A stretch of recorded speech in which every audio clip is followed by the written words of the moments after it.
Ostin gaz hisoblagichi qanday yoqiladi? Uyingizda gaz o'chib qoldimi?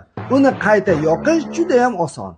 4 narsani amalga oshirsangiz kifoya, eslab qoling. Bu birinchisi yopish. Hisoblagichni qayta yoqtirishdan oldin kran zadvishkani yopamiz, kelgan gaz klapanini qisib qo'ymasligi uchun.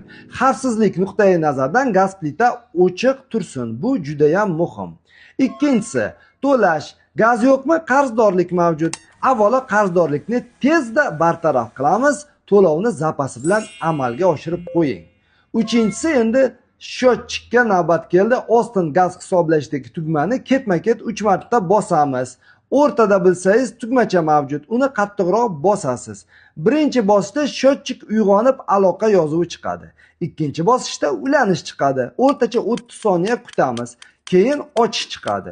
Uchinchi bosishda счетчик ichidagi klapan ovoz chiqarib ochildi yozuvi paydo bo'ladi. Va to'rtinchisi bu klapanni ochish. 10 daqiqadan so'ng kran zadvishkani diqqat asta sekinlik bilan ochamiz. Vassalom, xonadoningizda gaz bor. Ulanmasa rad javob yozuvi paydo bo'ladi. Demak, qarzdorlik bor yoki to'lov haqidagi ma'lumot markazga yetib borishga ulgurmagan.